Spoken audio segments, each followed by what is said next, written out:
Chers amis, bonjour et bienvenue dans Épiscorama avec Monseigneur François Touvet, évêque de Châlons. Monseigneur, bonjour. Bonjour Florent et bonjour à tous nos auditeurs. Alors Monseigneur, en 325, le premier concile de Nicée a institué un jeûne de 40 jours avant Pâques et en 591, Grégoire Ier lui a ajouté le rituel des cendres. Eh bien cette fois-ci, on y est, ça approche, le 17 février, le mercredi des cendres.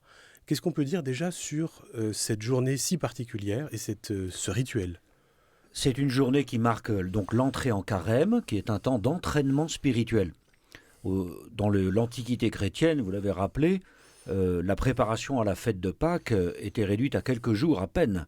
Et elle s'est étendue au long des siècles pour nous permettre de déployer toute une pédagogie divine, une pédagogie aussi de l'Église, pédagogie liturgique, pour nous aider à changer notre cœur afin d'être prêts, afin de pouvoir célébrer le mystère de la Pâque, la mort et la résurrection de Jésus, avec une belle foi renouvelée. Et donc, le mercredi des cendres est cette journée qui marque le début de cet entraînement spirituel, et c'est donc une journée de jeûne et de pénitence, non pas pour nous faire mal, mais pour nous mettre dans les dispositions de cette conversion à venir. Alors, la conversion, à une époque, on prenait ça très au sérieux, puisqu'il y avait même certains péchés qui exigeaient des pénitences publiques. On allait même, mais ça remonte à très loin, jusqu'à excommunier temporairement les grands pécheurs pour les réintroduire dans l'Église au moment de la Semaine Sainte. Alors aujourd'hui, bien sûr, on n'en est pas là, mais je dirais même qu'on est plus que pas là. On a parfois perdu, si j'ose dire, le sens du péché. On fait passer les choses pour des erreurs, mais les erreurs, après tout, ça fait grandir. Et on ne peut pas dire qu'on soit vraiment perturbé, terrorisé par notre salut éternel ou la laideur du péché. Comment on explique un peu ce désamour ? Je pense que ce que vous signalez, ce que vous indiquez, la perte du sens du péché, elle est liée à la perte du sens de Dieu. Et à peut-être la nécessité pour nous tous de raviver notre foi.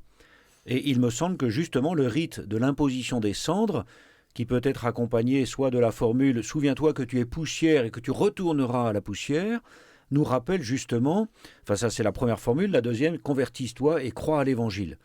Donc la formule qui évoque la poussière nous rappelle que nous sommes des créatures de Dieu et que notre vie, notre corps bien sûr sera déposé dans la terre, mais que le but ultime de notre vie est bien au-delà, c'est la communion avec Dieu pour la vie éternelle. Et donc l'enjeu de cette conversion, c'est bien ce double enjeu, d'abord d'approfondir, de renouveler, de consolider notre foi en Dieu qui est créateur et qui pourvoit à notre bien par l'action de sa grâce, c'est-à-dire sans lui nous ne pouvons rien faire, et deuxièmement, remettre sous nos yeux et dans la lignée de notre cœur cette perspective de la vie éternelle.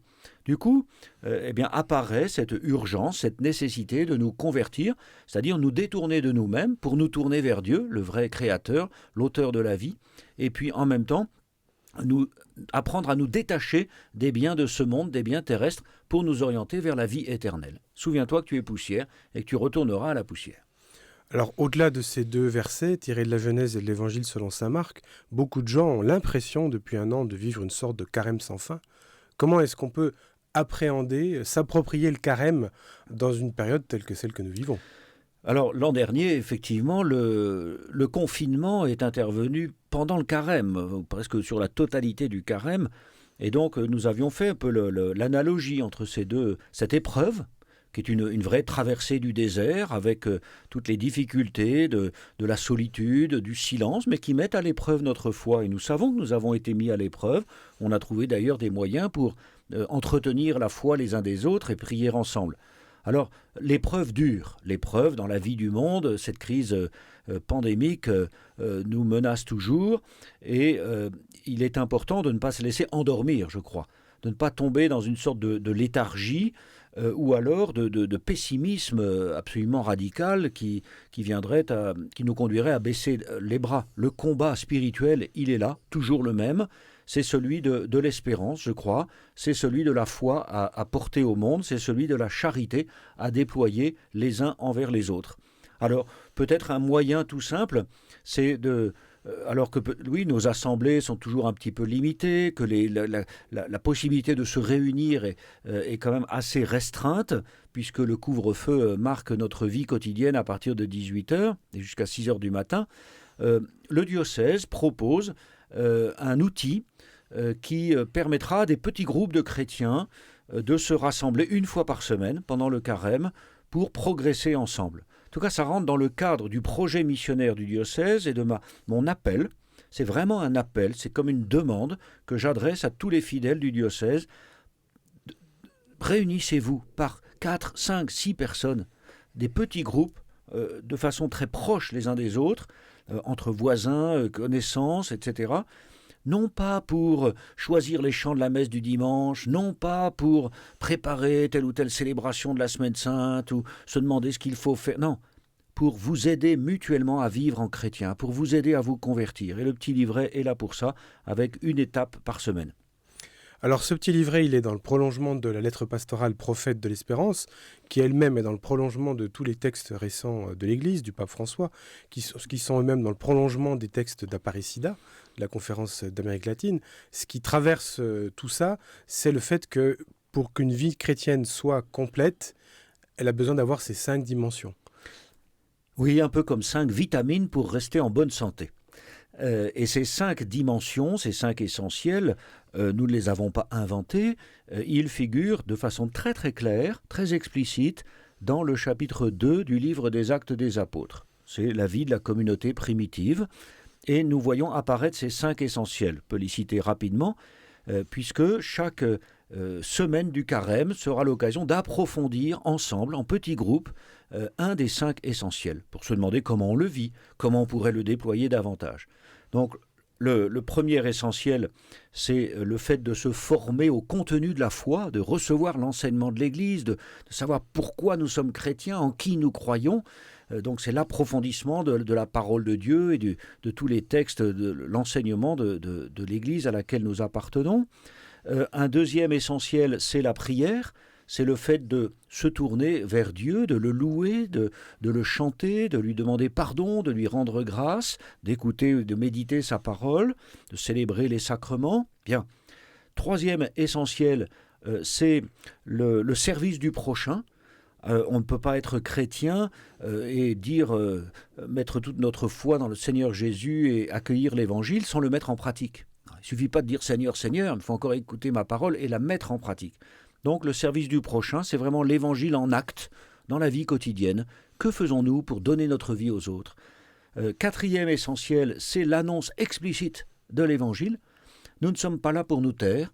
Alors, on ne va pas agresser les gens, le prosélytisme n'est pas du tout à l'ordre du jour, mais l'Église est par nature missionnaire. Donc le chrétien est par nature un missionnaire. Et ce trésor de la foi, nous l'avons reçu, il nous appartient. C'est notre vocation, notre mission de le partager, d'en témoigner. Et puis enfin, dernier point, c'est la vie fraternelle. On n'est pas chrétien tout seul. Et donc, constituer des petits groupes sera vraiment l'occasion aussi de faire cette expérience de la vie fraternelle. Et je souhaite que dans chacun des petits groupes, avec le livret qui va baliser la route pendant les 5 semaines du carême, eh bien, chacun puisse se demander comment nous pouvons vivre ces 5 essentiels dans notre petit groupe. Comment chacun dans notre vie personnelle nous vivons les 5 essentiels. Quels sont les points de progression ? Qu'est-ce qu'il y aurait à trouver ? Qu'est-ce que nous pourrions faire dans les jours à venir d'ici la réunion de la semaine prochaine ? Voilà un petit peu l'itinéraire qui est proposé à tous. Et puis on rappelle que quelles que soient les conditions, même si par exemple il y avait un reconfinement, Dieu nous en garde, mais on ne sait jamais, on peut toujours continuer à pratiquer ces petits exercices de carême en visio ou au téléphone. Même ça serait un peu dégradé, mais c'est possible. Ça serait un peu dégradé, mais c'est possible. Toutes les paroisses ont reçu la livraison du petit livret. Il a été édité à plus de 1500 exemplaires. Donc il y en a pour tout le monde. Il faut prendre avec le livret du projet missionnaire, Prophète de l'Espérance. Et puis donc le livret, ça s'appelle « Traverser le désert en prophète de l'Espérance ». Il faut avoir les 2 ouvrages, puisque le livret renvoie au projet missionnaire et invite à lire tel ou tel développement sur les saints patrons que j'ai proposés pour ces 5 essentiels, savoir Saint Pierre, Saint Jean, Saint Jacques, Saint Paul et la Sainte Vierge Marie. Alors, j'avais une grand-tante qui disait la vie chrétienne, c'est pas comme un lave-vaisselle, ça vient pas avec un manuel de fonctionnement. Et bien là, pour une fois, si. En fait, Prophète de l'Espérance, c'est un excellent guide pour la vie chrétienne. C'est un outil qui est proposé à tous. Ce ne sont pas des inventions, des lubies de l'évêque au passage comme cela, mais vraiment un petit manuel très complet avec des textes pour réfléchir, pour partager ensemble, et puis des pistes d'action concrètes qui sont proposées non seulement pour le diocèse, mais que chacun peut essayer de mettre en place dans sa vie personnelle, dans sa vie familiale aussi, pourquoi pas, dans une équipe, si on appartient à tel ou tel mouvement, ou à une équipe de tâches dans la vie de la paroisse, dans son milieu professionnel, etc. Dans une école catholique, il y a beaucoup de lieux où chacun pourra se demander, je pense aux communautés religieuses, je pense aux paroisses ou à nos espaces missionnaires, comment mettre en œuvre ces 5 essentiels. Aucun n'est suffisant.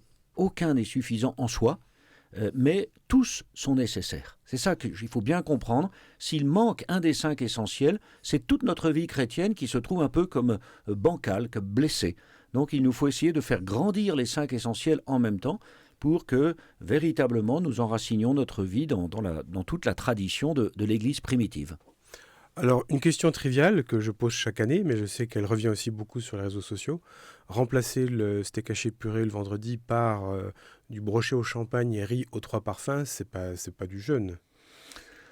Alors votre exemple est tout à fait appétissant, mais alors, il y a le mercredi des cendres et le vendredi saint. L'Église nous demande, à nous tous, de marquer ces journées-là par le jeûne et l'abstinence. C'est-à-dire qu'on va s'abstenir de manger de la viande et on va jeûner. Alors pas forcément d'ailleurs de nourriture, on peut jeûner de télévision, jeûner de portable, jeûner de tabac, jeûner de mauvaises paroles à l'égard des autres. Bon, c'est ça aussi le véritable jeûne, c'est un cœur qui se réforme, un cœur qui change, un cœur qui ne pense pas qu'à lui. Bon. Mais donc l'abstinence de viande pour marquer notre grande contemplation de ce corps de Jésus qui a été immolé sur la croix le vendredi saint.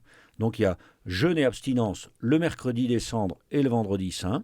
Il est recommandé de jeûner aussi le samedi saint, ce n'est pas obligatoire. Et puis il y a abstinence simplement tous les vendredis de carême. Pour les gens qui sont majeurs, entre 18 ans et jusqu'à 60-65 ans, avant que peut-être les forces, ou la faiblesse de l'âge, la fatigue, nécessitent quand même de s'alimenter normalement.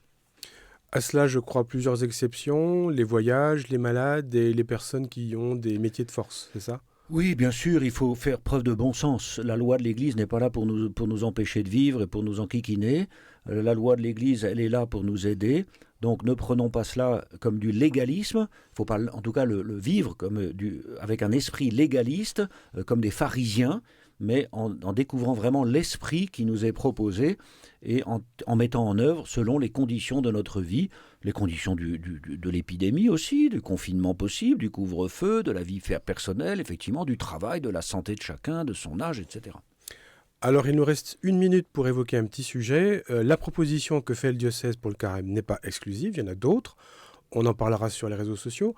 Et puis, il y a aussi des campagnes de solidarité pendant ce carême officielles qui ne sont pas exclusives non plus, puisque vous proposez pour le diocèse, à ceux qui le désirent, quelque chose en complément de ce qui existe déjà, une solidarité avec le Vietnam. Oui, bien sûr, toutes les campagnes sont légitimes et belles et à encourager, je les encourage. J'ajoute à ce qui est proposé une possibilité pour nous tous d'aider un prêtre, une paroisse du nord du Vietnam à qui j'ai rendu visite l'année dernière. Un jeune prêtre très courageux qui s'est lancé dans la construction d'une église. Actuellement, c'est une église en tôle ondulée où il fait un peu plus de 50 degrés dès qu'il fait chaud dehors, dès qu'il y a du soleil qui tape dessus. Et il est en cours de construction de son église et nous pourrons le soutenir en adressant notre offrande ici à l'évêché avec un chèque à l'ordre des œuvres pontificales missionnaires qui assure la bonne destination des offrandes. Eh bien, plus d'infos très bientôt sur le site web du diocèse et nos réseaux sociaux. Monseigneur Touvet, je vous remercie. Merci.